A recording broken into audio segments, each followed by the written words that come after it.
Well, thank you very much indeed, Margaret, and thank you, Canon, for welcoming us to your other gaff. It's really quite impressive. In fact, it is a brilliant venue.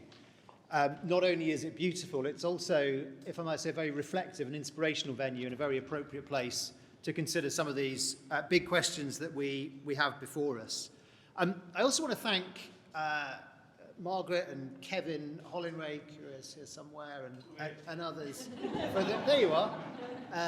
For the work of your all-party parliamentary groups, and I know there's other, Mary SC and other all-party parliamentary groups represented here tonight as well. And it is really important, the role that you play, your groups play, in providing a forum for discussion of these matters and keeping them very much to the fore. And of course, that is to say the government, agrees with you on the imperative here, on the size of the problem. I think, Margaret, you described it as urgent and deep-seated, and I see no reason to vary from that. Economic crime harms us in multiple ways. It harms our national security and our personal individual security. Economic crime underpins effectively almost all, domestic, serious and organised crime, and poses an international threat, of course, as we're also conscious of at the moment through corrupt elites linked to hostile states. It also harms our prosperity and resilience. In this increasingly digitised economy, online financial exploitation poses a direct threat to our economy. And it harms, as you said again, Margaret, our global influence as a stable, well-regulated economy, and that's vital to attract and maintain investment, and the investment in our financial sector, which remains so important and such a big job creator and livelihood supporter. Economic crime is also closely related to other types of crime, particularly fraud and cyber, because so many frauds are cyber-enabled. They are preceded by a cyber crime, and then they are succeeded by a fraud crime. And fraud is now the single biggest category of crime by volume in our country, accounting for some 40% of all crime in England and Wales, with over 4.5 million offences estimated in the year to March. So we are very much alive to the threat from illicit finance and are taking concerted action to ensure dirty money has nowhere to hide in the United Kingdom. And money obtained through corruption or criminality, including but certainly not limited to that linked to Russia, is simply not welcome here. We are determined to preserve this country's status as a global business centre, and that means fighting fraud, fighting money laundering, and fighting other economic crime wherever and whenever it manifests.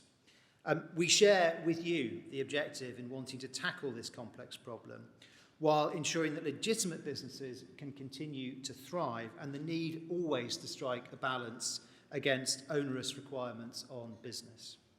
So I really welcome your manifesto, which I think is a really important contribution to this debate directly, and also more generally to the airing and to the visibility of the issues concerned. And the 4 themes that you've set out in your manifesto, I think, are spot on. So transparency, enforcement, accountability, and regulation. And I just wanted to turn, if I may, briefly to each of those, because there have been important strides forward in each of those areas, and there is more to be done.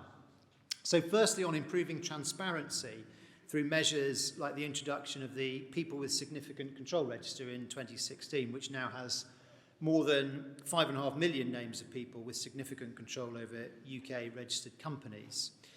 The ongoing work with the Crown dependencies and overseas territories, which is very important, and they've now committed, as colleagues will know, to implement public registers of beneficial ownership. Your second theme is on enforcement. And of course, there have been important legislative developments with the Criminal Finances Act of 2017, with unexplained wealth orders and the recent strengthening of those, and account freezing orders. And in terms of our physical, human capability, the investment coming forward from the Spending Review 2021 of accounted around £400 million over 3 years, including the new economic crime levy, which I think is really important as a sustained and sustainable method of finance for this important work. Your third theme is improving accountability, and I think it is significant that we now have a published economic crime plan with measurement of progress against it. Also significant is closing down the Tier 1 investor route and committing to publishing a review on that. And your fourth theme, improving regulation. So most recently, of course, what we internally in Westminster we all call Economic Crime Bill 1, so the Economic Crime Transparency and Enforcement Act, as it now is, will help to further crack down on dirty Russian money in this country and on other foreign corrupt elites. And of course, sanctions were being imposed under the Act, as you will know, within hours of it coming into law. I know several colleagues here this evening and I can see a number of them, played a really important role in supporting and helping to develop that legislation. I want to thank you personally for that. But we know it is also a constantly evolving challenge, and nobody should be complacent about the threat or blind to the need to go further. And through Economic Crime Bill 2, the Economic Crime and Corporate Transparency Bill, we will bear down further on the kleptocrats, the criminals and the terrorists who abuse our financial system, strengthening the UK's reputation as a place where legitimate business will thrive while driving dirty money out.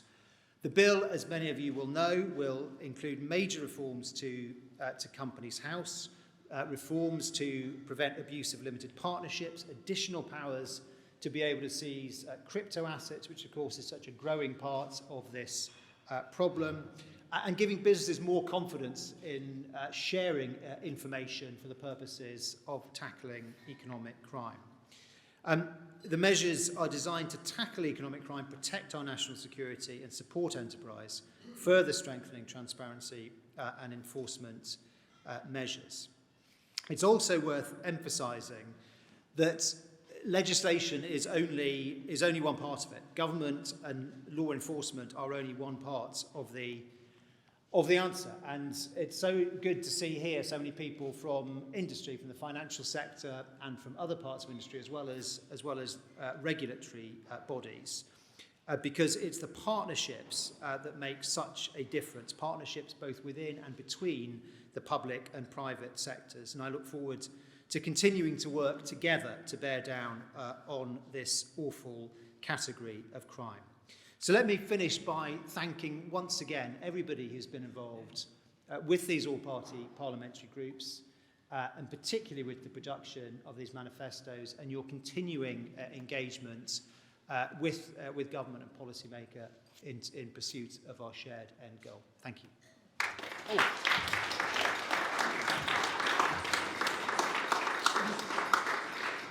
And it gives me great pleasure, actually really great pleasure, to be able to introduce we often say my friend and colleague in politics, this time I mean it, introduce my friend and colleague. We've had a chance to work together for quite some time, the great Lord Theodore Agnew. Theodore.